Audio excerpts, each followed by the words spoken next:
know something interesting is sure to happen. Well, I think you ought to tell me who you are first. Mr. Rabbit? Then why did you ask the question? Goodness, this is quite extraordinary. Would you tell me, please, which way I ought to go from here? But today is turning into the most curious adventure I have ever had. Welcome to the Alice in Wonderland podcast and to this special edition. So I've decided to share with you a recording that was done with a conversation with some people that are really dear to me. And I'm going to encourage you to tune in and really pay attention, open your mind, let your sense of wonder, imagination, and most importantly, curiosity loose as I have a conversation with some people that are really dear to me. And in this conversation, I'd like you to really listen in to some of the key concepts that are covered here, because you'll find that there are ways for you to approach your life a little differently. And we all want a little bit of that, I'm sure. We're all looking for ways that we can become better at something in our life. It's part of the human condition, is to continuously be stretching and evolving and moving ourselves forward. So this special edition is a conversation with the co-author of Stealing Fire, Jamie Wheal. He's also the co-founder of the Flow Genome Project. It also has some friends of mine who we are all certified Flow Genome coaches. So we coach on behalf of the Flow Genome Project, and we're the Aussie contingent. And the people that you are going to hear are my good friends, Stephen Brophy, and he is the founder of Thrive Capacity. You'll also hear from Rob Gronbeck, and Rob is the founder of the Brain Room. And we also have Benny Wellington. So Benny Wallington. Sorry, Benny. He is the founder of 101 Tokens. And this is a snippet of a conversation that we had in May 2019, where we had some time with Jamie, and we just wanted to ask him some questions around, what it means to be pushing our limits, what it means to really be human from his point of view, and some of the things that we can do to help push ourselves forward and to really experience life in a more fulfilling way, but not only for ourselves, but how can we make a difference in the world around us? And he gives us some of the basics around that. So I'm going to hook you over into that conversation now, and I really hope you enjoy and get some insights out of it, like we did when we were live recording this conversation.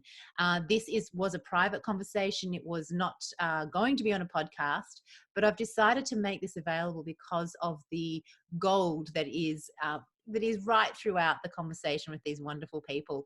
So get curious, and I'll see you at the other side of the conversation. I'm curious. What it means for us to optimize our life and potentially go beyond the pale. What's that mean to you?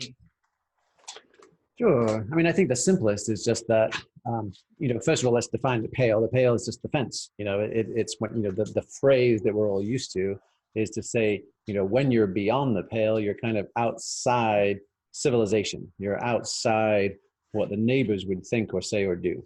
And often that's a place of, it's a little bit scary. It's a little bit risky, and you're never quite sure if everything out there is safe and as it's supposed to be. So the first step is, what is outside the safe confines of the worlds we grow up in?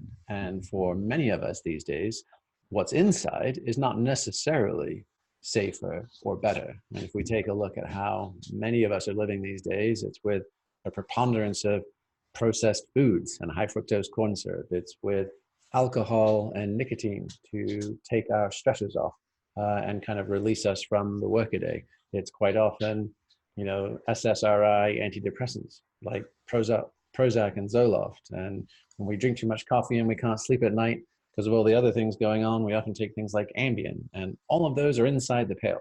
All of those are 100%, attaboys. Your therapist, your general practitioner, doctor, your family physicians, your spouse, your family, your colleagues will all nod and agree that you're doing everything you can. within the pale. And as it turns out, there's actually, not all those things that we consider normal are healthy, beneficial, good, or even evidence-backed, and that there are a lot of other options and opportunities when we set those aside and we consider from a more fact-based, evidence-based, and even experience-based perspective what's good for what ails us. I think that's really exciting, purely because we get so restricted by these fences, so to speak, and this conventional thinking. And personally for myself, that was a big wake-up call a number of years ago, when I realized that I had all this conventional thinking that was actually keeping me playing small and actually keeping me unhealthy. Like, it was not serving me at all. So yeah. So what are some other things that you've learned through everything you've been doing, Jamie, in relation to optimizing life? So what are some things that you've learned? You've got the book Stealing Fire, which takes us on a wonderful journey. What are some other key things that you think will help people live an optimized life? Well, I mean, I think the biggest thing is sort of, weep, don't whimper. So we spend an awful lot of our life, whether it's with social media feeds or keeping up with what the neighbors would think, or just, can I keep up the front and continue collecting a paycheck at work? We spend an awful lot of our time kind of in micro PTSD. It's almost like a heart that's neither contracting or expanding. It's just sort of fibrillating, and that actually leads to death. And so our always on, connected to our phones, not sleeping, excessively digitally stimulated life leaves us in that zone of fibrillation. And if you've ever seen the medical, TV shows and that kind of stuff, they always break out the paddles and they wallop people with this electric voltage. And the electric voltage isn't actually to start the heart again. Most people just kind of assume it is. It's actually to stop the heart from fibrillating. And so what we need, and so that it can come back into its natural rhythm of full expansion, full contraction, instead of this. And so most of us these days are in that state. So the ability, and it shows up in our lives as micro PTSD. We're all perpetually, a little bit, all the time, traumatized to our nervous systems, to our psychology. We just don't have an off switch. So one of the biggest things that we found is really helpful is giving people both permission and the understanding of how to actually paddle themselves, right? And that can often be peak experiences. That can, whether that's breathing, whether that's going out and doing something in nature, whether that's doing something with mindfulness or meditation, or any of the more complicated and sophisticated tools like, helmets with EEGs and this kind of stuff, whatever it takes, the idea of flatlining ourselves so that we can experience a peak experience where everything's clear and makes sense, and then also come down into deep, true recovery instead of forever and forever just fibrillating along. So that's probably one of the biggest ones that I would offer to folks, is if you feel like it's been a while since you've actually decompressed, since you've actually had a truly deep, meaningful reset that you can feel in your bones, that's probably one of the first and best things. We're actually dynamic, natural systems. We're actually wired to manage a lot of good stress, provided that our bodies can integrate it. And then that's how we get stronger.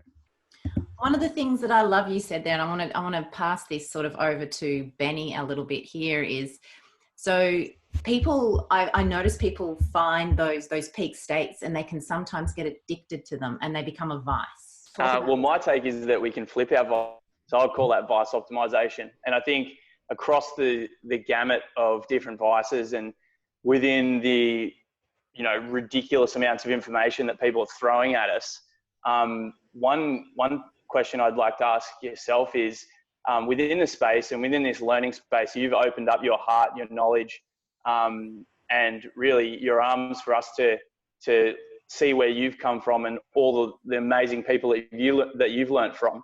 What would be some advice for people to find the mentors and the leaders that allow us to, I guess, shift our vices, but also look at them in a sense of going beyond the pale as well, to wrap it back around?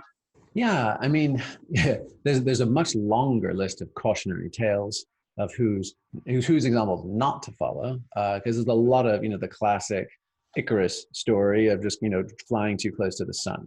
That one happens an awful lot, especially if you're using sex, drugs, rock and roll, money, power, influence, all the kind of volatile things that if you look through history, pretty much every wisdom tradition out there, if they had, monastic elements, the folks that were really, the psychonauts going deep into their traditions, they almost always had vows of poverty, chastity, humility, sobriety, because those things are so damn tricky and sticky.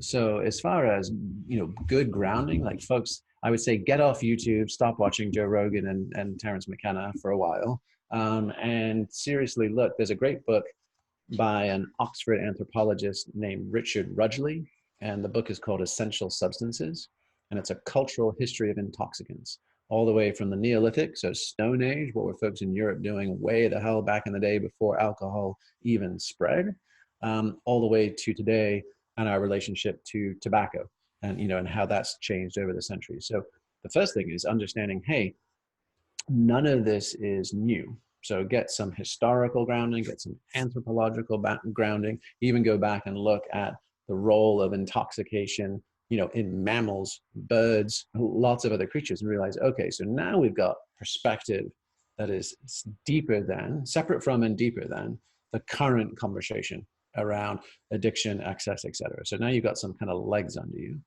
And then kind of educate yourself on the actual truth of the different compounds, and whether that's David Nutt's book, Drugs Without the Hot Air, or further back in time, Andrew Weil's book From Chocolate to Morphine. Just become conversant in the full spread of the things that we consume to shift our states. And just that step alone, just educating yourself on that neck of the woods, I think can meaningfully ground our context, take us out beyond the pale a bit further, but actually having left some solid signposts by the people that have kind of gone before.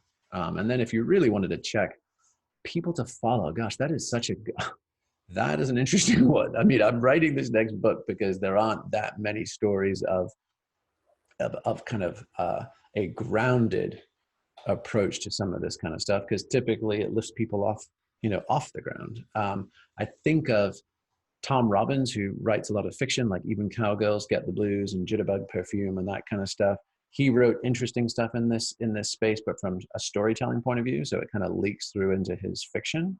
Osho, who many more people are more familiar these days with, based on that Netflix documentary Wild Country, which doesn't actually get into his interesting stuff, but he had a fascinating take on, hey, I don't think the Western mind is actually suited for sitting still, quietly meditating. We actually need to jump, we need to breathe, we need to vocalize, we need to do all these additional things in order to get to stillness. So we have to kind of get our yayas out. And I think that is helpful. So taking a deeper cut on some of the actual technologies. Dynamic meditation was the concept that Osho popularized, which is more sophisticated than I watched the Netflix thing and now I think I know it was a cult. Like actually there was some legit psychosocial technologies in there. And then probably Robert Anton Wilson, who wrote a book called Prometheus Rising, which is all about Timothy Leary's theory of 8 neurobiological circuits and how we unlock them. So didn't think I was going to have an answer to it, but I would say those are solid places to start. Yeah, I'll throw it to one of the other guys, because you touched on movement. Rob just said play, breath work, all these other things. And that's kind of this coming together of different facets of flow and peak performance is what we've created Kokoro for. So that's I love that came up, and maybe one of the other guys wants to touch on that. Yeah, I'd love to jump in, Jamie. Play is something that humans, it's an evolutionary drive that we've used to navigate complexity. It's chaos and order. And with your flow dojos, you've created spaces for people to explore movements that are probably beyond their own capacities. I'm really interested to know how you see play within the ecstasis, catharsis, communitas, what role you see playing, pardon the pun, within that. Yeah, I mean, I'm a massive, and educated by art, so have always been paying attention to play and what's possible there. And really, to me, play is indistinguishable from group flow. And we've talked about the notion of playing the infinite game, going from finite games to infinite games, and arguably you can make a case that the move into living from peak experience or living from flow, truly embodied, is the transition. When we've talked about, like, what does it mean to become sort of a homegrown human, right? And you can make the case that is the transition from Homo sapiens, the ape who knows, to Homo ludens, the ape who plays, and not just any old play, but the infinite game. And so for me, group flow and play are synonymous. We actually just didn't articulate it that way, largely because of branding. And there's a resurgence in the kind of the play theory movement, so it's kind of getting more credibility than it had 10 or 20 years ago. But if you're always having to justify that, no, we're not being frivolous, what we really mean is something significant and substantial and well thought out, you're like, fuck it, it's the wrong word. So we tack away from that. But ultimately, it's 100%. It's novel emergence of the infinite game, which is ideally the conditions are such that, however you've handicapped the system, that people can bring their fullest self and full commitment to the game, and the outcome is uncertain. And so that means if I have to sword fight with an arm behind my back, and you get laser guns, and I'm over a pit of boiling oil, right? But you have a hovercraft, fantastic. If we both get to bring our full self to the moment, and we don't know what's going to happen next. So basically, it feels like a working definition of play can basically be the co-creation of emergent novelty. And I think that is one of the most stimulating and joyful things. And I just watched a documentary on basically ultimate human performance, and it was featured Pele, the famous soccer player. It featured Jerry Rice, who was a sort of legendary wide receiver for the San Francisco 49ers, won a bunch of Super Bowls, and Wayne Gretzky. And then it went deeper onto a bunch of other people. And after all this stuff, and they used, Sir Ken Robinson was in there as a talking head and that kind of thing. And what it really came down to was, all of the crunching down into life of metrics and observable performance. The US is kind of on the extreme, but I think it's affecting rugby. It's affecting lots of other sport as well, where, the NFL, the American Football League, has a spring combine, which is a sort of training camp for all the potentials. And they measure how fast they can do the 40-yard dash and how high they can jump and how much they can bench press. And, it's at this point, it's a joke that none of the best players were the best by the book, by all of those metrics. And Wayne Gretzky himself, he was like, I was a wimp. I was a weedy little kid. It was like Lionel Messi, and what Gretzky had to come up with was between the lines. It was creativity. It was seeing spaces. It was all the things that he had to do. And he also said, look, the biggest difference is I stayed outside hitting slap shots, into the upper corners of the net in my back garden because I loved it. And the same with Pele. So arguably you can make a case that, Anders Ericsson aside, or I think if you pushed on Anders Ericsson and the father of expert performance theory, he too comes around to what's the fuel for all that practice, right? And it kind of has to be play, which is just the joyful expression of humans figuring shit out. I was just really interested to know, and this is a big abstract question, but I'm interested to know, because I've done deep exploration into it and the whole kind of adult playfulness scale and autotelic personality and all those elements. Mm-hmm. What do you see contributing to a lack of play from an adult development point of view? Why do we stop playing? The whole George Bernard Shaw quote, why do adults see play as being something that's frivolous and yes, childlike, when in actual fact it's such a verb? I'm just going to play with this concept, I'm going to play with this idea. Well, what do you think contributes to, from an adult development point of view, to people stepping away from that idea of play being something that's incredibly important? I mean, there's a million reasons, and most of them are rather dull to articulate. So I'd like to jump to the other end, which is how do you get adults playing again? And I think because one of the things that happens is when we're young, basically a working definition for me of play is the ability to make fearless mistakes. That is fundamentally the nature of play.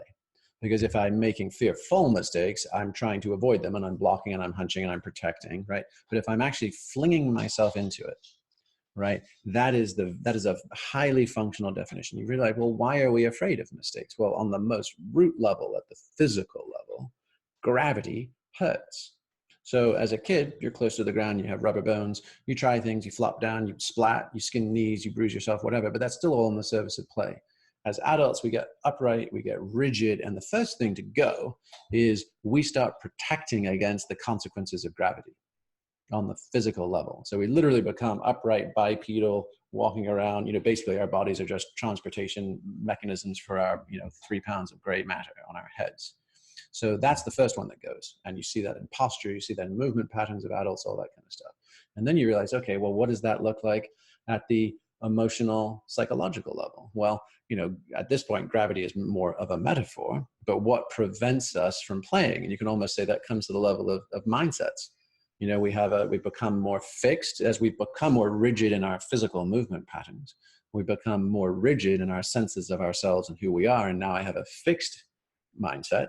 I have an identity. I have a role to protect, and risking, trying and failing is now gravity. That's now the pain I'm trying to avoid.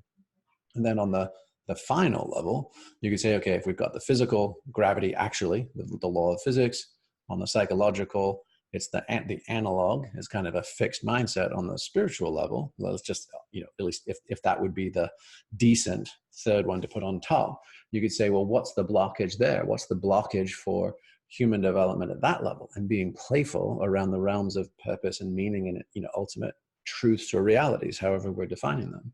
And you could say then that, in some respects, the gravity or the weight that holds us down is in some respects, spiritual materialism, which is that I get hung up on the things that got me as far as I got, which is why there's so many uptight yogis and meditators, right? So if we really think, how do we undo gravity on all 3 levels of our being so that we're free to play fearlessly? The biggest one feels just like permission. What is safe permission such that I see it modeled and I understand the on-ramps or the building blocks so that I can take safe, recoverable steps towards that novelty, towards something new that I haven't done before. And if we can provide that for each other, usually most people are like, hell yes, and I'm absolutely fine to jump in. It doesn't require getting smashed to the karaoke bar. For those kind of structured things, we can provide a lot more of those chances for each other. Jamie, you have just explained my experience of my opposite day training. So I've decided to go and learn how to do a backflip as an adult. Nice. And everything you've explained there, my body does not want to go backwards. It does not want to fall. And you should see me with my coach. I've got a personal coach. I'm sure he's laughing at me. He's like 10, 15 years younger than me. And I'm standing there and I will not fall backwards. It's like everything inside me is against that play, that fear, that gravity is just holding me up. And what you've explained there is exactly what's happening to me physically, mentally, and spiritually. And I can see that happening from a very objective point of view. So that is just a brilliant explanation of what happens to us as adults. I'm totally experiencing that. Totally. Neat. Now, is your goal a standing on the ground backflip? I'm doing on trampolining. Okay, beautiful. Yeah. Because I mean, a standing backflip is pretty badass, and if that turns out to be something you keep going towards, that might probably be the next level. But just get me to go on my back to start with. It's hilarious. Yeah. But this is the thing. It's joyful and it's wonderful to do. But the shit that goes on in my head when I'm standing there and he's getting me to just simply roll backwards, I'm going, no. Yep. And I mean, honestly, that was my probably earliest inspiration for the entire concept of building Flow Dojo, like playground, neuroscience playground training centers, was moving to the US. And of course, in England, there's not a lot of swimming pools because it's too bloody cold most of the time. So came to the United States, friends had a backyard swimming pool and a little diving board, and the kids were doing flips off it. And I thought it was the coolest thing ever. And I was yearning to and terrified of the backsplat. And so my entire life ever since has basically just been, how do I get a chance to sort of safely, from physical pain, social shame, right, self-judgment, how do I get to safely try the goddamn thing I'm yearning to try? And if I can just get the first few out of the way with a minimum of like getting sidelining damage, I'm in. I'll try that all day long. And it's the same with opening our voices and singing. It's the same with dancing. There's so many things that we just need to sort of re-mammal ourselves around, because as we got conditioned into consumer identities, it was all just Clockwork Orange, just pop it in, right? No struggle, no mess. And we've become very deconditioned from exactly what you're leaning back into. So that's great. Yeah, you just explained it. And seriously, watching, because I'm going to a gymnasium to do it, and everyone in there is under 15. I'm the oldest person rocking up there trying to learn how to, and they're all doing it because they're kids. They have no fear. Like you said, they have no fear. But as adults, we've got this now ingrained in us. And seriously, it's hard work to move through it. Rob, I think you had something you wanted to say there. I'm getting a sense. Yeah, I think just echoing everything everyone's already commented on. When you create a safe circle, like Benny's trying to, attempting to create, where you're safe to attempt things, and then you combine play, and that's when the magic can happen. When you remove competition and you seek cooperation or just creativity, and I think play also requires the fundamentals, like the basic building blocks, because when we play with something, we can play on words and say, well, let's play around with the music. But you've first got to know what the tunes are first. Once you know what the general chords are or the general rules are, well, then you can start to play with the music, play with the game, play with each other. So whether it's breathing, whether it's playing with balls, the thing that I love the most about what you said, Georgia, was what you videotaped yourself doing this training, and the laughter that came out from you. You laughed at yourself because of your fearfulness, but you were laughing at yourself, and that's just beautiful.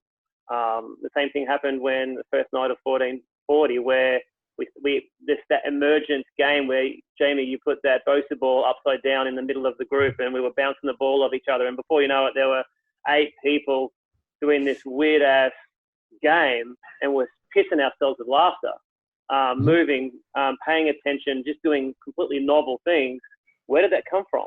If you put a space, you created that space for us and the tools, and we just invented something from that. And that's a Montessori type approach, isn't it? Where you put people in a space and they'll go and build whatever they want from that. Yeah, I mean, we're clever monkeys, easily bored, and we shouldn't settle for the boring. Even if it is spoon-fed, in high def, And so obviously, and this is one it is so baffling these days, is to get back to that simple stuff. Go back to that documentary on elite performers and Wayne Gretzky, and he's like, the pond froze, and we used to skate because we were middle-class Canadian kids, and that's what you did, and we'd skate until it was dark, and we'd do figure eights, we'd do whatever we had to do. And there's so many stories, particularly in these transitional generations of, say, 30 to 50-year-olds, who can look back on earlier stages of their life and say, well, back in the day, and it's not walking uphill both ways in the snow, it's just back in the day, there was a lot more unstructured time, there was a lot more casual exposure to natural environments, even if it was just the lot at the end of the neighborhood that didn't have a house on it yet, but just mucking about in the dirt and doing all of these things. And now we're faced with the paradox that to get back to those conditions requires a shit ton of effort. So it's a little bit like building a saltwater aquarium, right? Where to simulate the utterly natural conditions of the ocean, which is 2/3 of the earth, right? It actually requires a PhD in marine biology. It's bloody complicated to recreate what has been forever a very natural situation. So it's just permission for all of us that, yes, to get back to simplicity, and know that to break through shackles and the layers of a hyper-consumptive society. It actually requires a surprising amount of sophistication, dedication, and sustained effort to recreate basically the natural conditions that humans seem to thrive in. Curious and curiouser. Well, aren't we just fascinating human beings, right? So there's so many elements to being human where we're quite complex, actually. So thinking about how we move, how we think, the things that we do. And Jamie really gave us some information, some insights into what it means to push our limits, to push ourselves beyond the things that we're taking as being normal, within the pale, and how can we start pushing our limits past the pale. And I think that's just gold. If you can reflect on that, just that concept alone will help you to start to look at what you're doing in your life and what potentially is holding you back. Then just the whole idea of what we do in relation to playing, and having this built-in feature of us of being, we're classified as Homo sapiens when we could be Homo ludens, he who plays or they that play. And I really encourage you to start playing with life, play with ideas, play with concepts, play with innovation, but physically get out there and play as well. And what I really love about working with these amazing people is that we get to share our information, we get to support each other on our journeys. We have created this amazing group support network amongst ourselves where we hold each other accountable, and we're able to step into these new versions of ourselves where we are self-authoring our life. Instead of us setting, those traditional New Year's resolutions, we are revolutionizing our lives by taking some of these key principles and really applying them, looking at who do we want to be, or who can we be, and really pushing the limits. You heard my story there of me, at my age, going and learning how to do a backflip. I would never have thought of doing that. It was these principles and these concepts that made me think outside and beyond the pale of what I could do as a female, almost 50, being able to do something for the first time in my life, something that I've always wanted to do. And it brings so much joy doing that.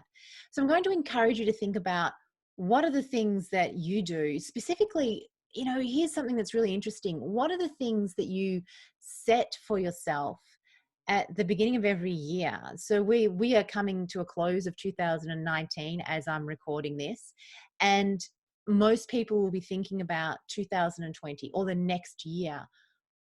What is it that you want to do for the next year? But here's something that's really incredible to understand. So many people, I don't have the percentages in front of me, so many people set themselves intentions for a year ahead to eat healthier, move more, to create positive habits in their life, or to ditch the negative things that no longer serve them. Yet a few days into the new year, they're back to doing the same things again. And one of the greatest things that's going to help you move through this, to be able to install those new resolutions to really revolutionize your life, is if you have a good support network around you. So ensure that you have people around you that support you, but most importantly, understand what it is being human, what it means to be human, and why we don't continually go on with these resolutions, these revolutions, these new actions that we want to take, the person that we want to become. We self-sabotage. We have this inbuilt contradictions that prevent us from moving forward. And there are ways to move through those. And that is ensuring you have good support mechanisms around you, but also ensuring you have the knowledge of how you operate as a human being, how your body works, how your brain works, how your mind works. Get all that information and take action with a support group, and you will be kicking ass not only in 2020, but beyond. And if this is something that excites you and you think about, well, last year I set these things that I wanted to do on the 31st of December and didn't get them done, like so many of us, we join the gyms, we start the diets, we give up the drinking, we do all these amazing things on come the beginning of the year, but a few weeks in, it's over and done, and we're back to our same old routine default mode. if you're tired of doing that and you want to join a kick-ass group of people that are about to go through this and actually make sure their resolutions turn into revolutions through creating really powerful daily rituals, join Benny and Steve and myself as we take a group of amazing people who are just ready to step up and really ready to turn all of those hell no's into hell yes and get more out of 2020, a new year, a new decade. If this sounds like this is for you, by all means, jump on board, reach out. There will be a link below wherever you're watching or listening to this. And if you are enjoying these podcasts, please subscribe on the platform that you're listening or watching this to, so you get all the awesomeness that comes your way with these amazing guests that we have. And also, I'd love to hear your thoughts. If you are enjoying this, let me know. If you're not, let me know. How can we make this better? If you have ideas for guests that you'd like to hear from, by all means, or you know someone, let me know, because the more people we get out there sharing what ordinary people do in their lives to create extraordinary results, there are more of us on this planet doing it. So I'd love to connect with them. So stay happy and stay curious. And thanks again for dropping by and supporting the Alice in Wonderland podcast. It's an absolute joy bringing these guests to you. And I really love continuing doing it. And I couldn't do it unless I had you as my listeners. So thank you so much, and bye for now. Today is turning into the most curious adventure I've ever had.